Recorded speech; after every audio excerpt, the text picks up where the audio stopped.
Chère Dinardaise, cher Dinardais, aujourd'hui, 2 minutes pour parler du vent.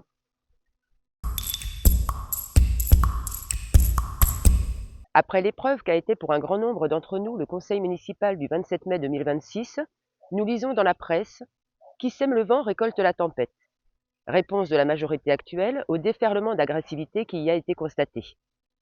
Agressivité limitée à des vociférations de part et d'autre, mais il s'en est fallu de peu que cela devienne des agressions physiques. Quelle image est-elle alors renvoyée de la démocratie locale aux Dinardaises et aux Dinardais? Un spectacle démocratique désastreux. Mais le renvoyer à une simple relation de cause à effet suffit-il à expliquer ce qui s'est passé? Cela mérite qu'on s'y attarde 2 minutes. Comment en sommes-nous arrivés là?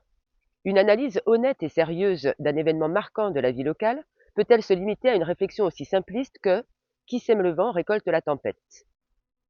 Il y a eu certes du vent avant la tempête. Dans notre 2 minutes pour comprendre sur l'entente politique, nous avons déjà abordé la nécessaire pondération que nous devons tenir dans les échanges. Ce que l'on exige de nos enfants, nous devons nous l'imposer en tant qu'adultes, encore plus quand nous sommes élus. Nous devons être exemplaires dans la cité. Pas d'harcèlement, pas d'invective, pas d'attaque sur les réseaux sociaux. On se parle, on s'écoute, on débat.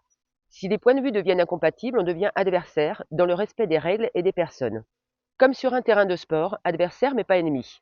À la fin du match, on compte les points. En politique, on rend des comptes à la population et aux élus qui la représentent. Nous avons bien entendu collectivement constaté qu'une personne ne respecte pas ses règles et maintient son comportement compulsif. Nous avons été plusieurs à subir des attaques injustifiables. C'est personnellement difficile à supporter et peut même agacer au point de faire perdre son sang-froid. C'est précisément ce que cherche le harceleur. Faute de pouvoir convaincre par des arguments, il déstabilise ou cherche à déstabiliser sur le plan émotif par des insinuations. Mais un élu se doit d'autant plus de donner l'exemple de la pondération et du recul. C'est difficile, mais c'est un rempart. Il doit s'interdire d'utiliser son statut pour transformer en tribunal le conseil municipal qu'il préside. Celui-ci est par définition public et ouvert à la presse, et en profiter pour y humilier une personne constitue une triple faute. La première, démocratique, parce qu'il y a dévoiement d'une instance. La deuxième, une faute morale, parce qu'on y humilie une personne publiquement.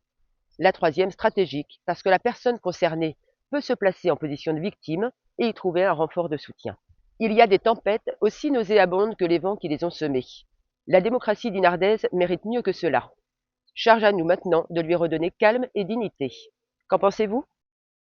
Je vous dis à très vite pour un nouveau sujet et vous invite à partager et commenter cette vidéo.